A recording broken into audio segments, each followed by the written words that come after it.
اعتزاز احسن صاحب، میں نے ابھی چیٹ جی پی ٹی پہ لکھا کہ واٹ از جوڈیشری، تو چیٹ جی پی ٹی نے مجھے یہ بتایا، آرٹیفیشل انٹیلیجنس نے، اس نے یہ بتایا کہ it serves as an independent branch of government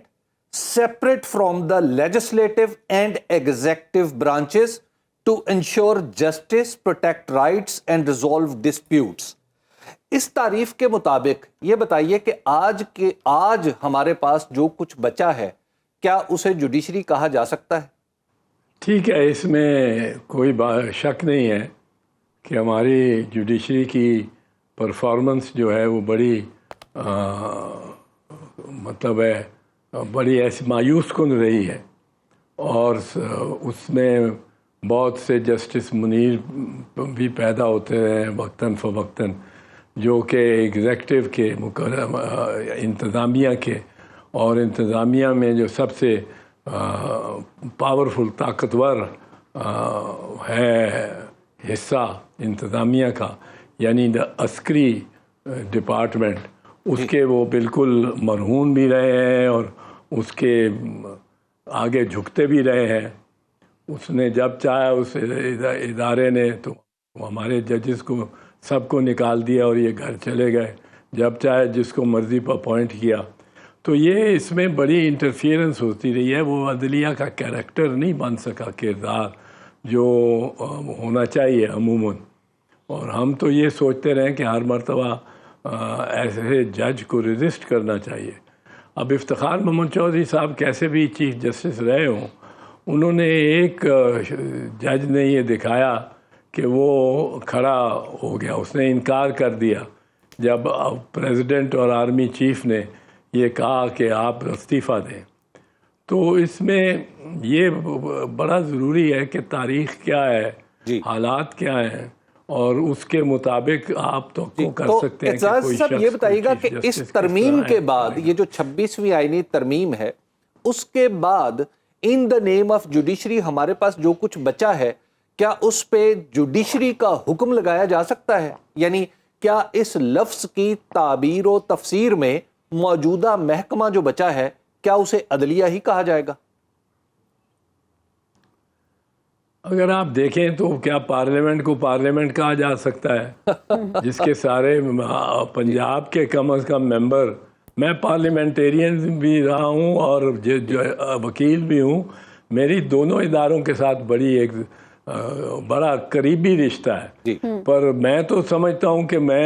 مجھے پتہ ہو، جس طرح میں جانتا ہوں، خواجہ آصف کو معلوم ہے کہ میری فارم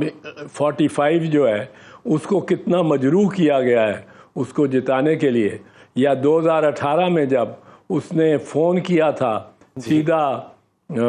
آرمی چیف باجوہ کو کہ مجھے تو یہ ہرا رہے ہیں، انہوں نے تسلی دی، خود انہوں نے بتایا ٹیلی ویژن پہ، آدھی رات کے بعد انہوں نے فون کیا کہ وہ مجھے تو ہرا رہے ہیں، آپ نے ضمانت دی بھی ہے۔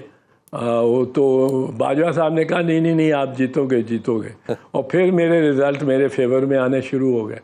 تو یہ لوگ مگر یہ جانتے تھے کہ اس طرح ان کے ساتھ ہو رہا ہے، اور فارم 45 بیگز میں سے نکالا جاتا ہے، تلف کر دیا جاتا ہے، سارے باقی ڈاکومنٹس بھی تلف کیے جاتے ہیں۔ میں نے ایک ہلکے کے بیگز کی کنڈیشن کی کھلوا کے دیکھ کے 364 الیکشن بیگز کھول کے دیکھ کے ان پہ سرٹیفکیٹس لے کے، الیکشن کمشنر اور آر او کے سرٹیفکیٹس لے کے 2014 میں نے پھر ایک کتاب لکھی تھی ان کی حالت پہ، بیچ میں کئی بیگز میں آپ آج کھلوا لیں ردی بھری ہوگی، کوئی ہلکے آپ چن لیں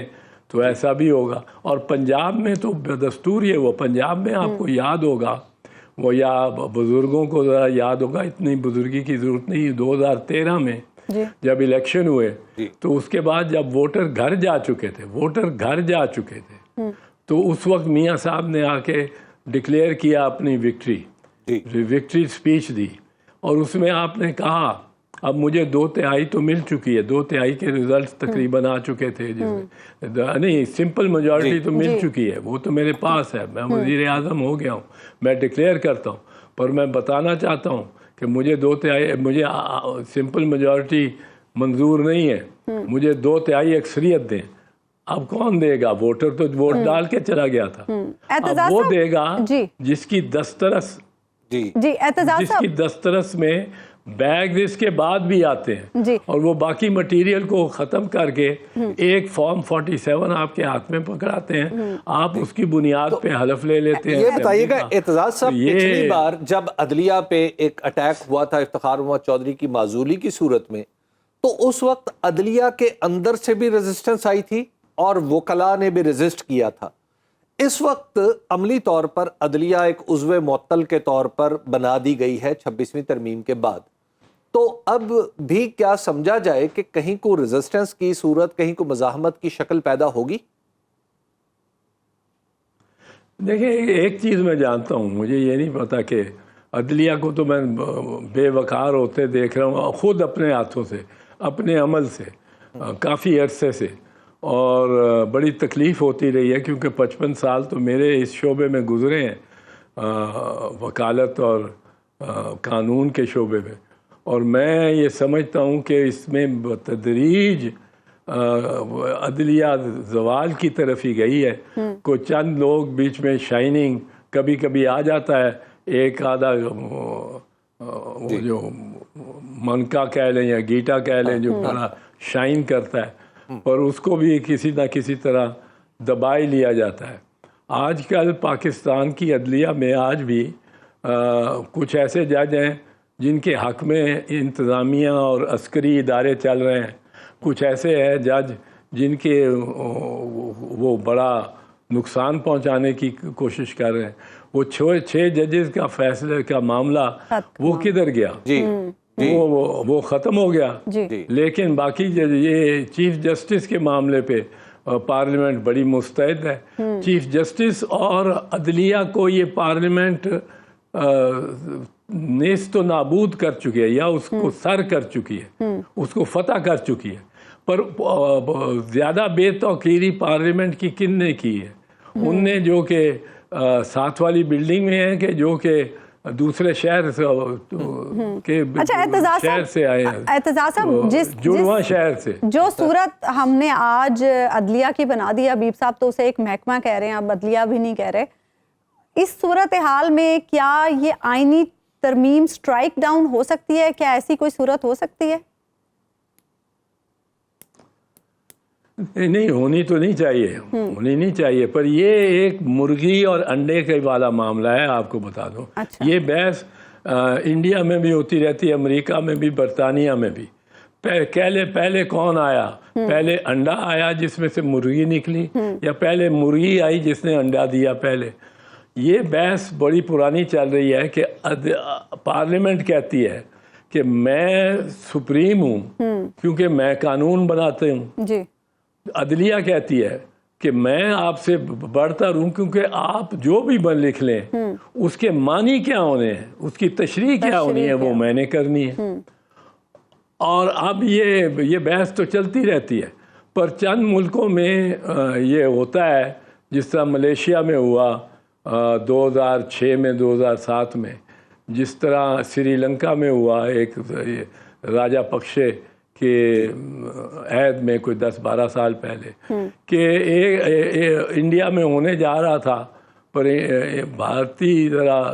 زیادہ وہ ٹھہری ہوئی طبیعت کے ہیں، ہم زیادہ مشتعل ہو جاتے ہیں جلدی، تو وہ انہوں نے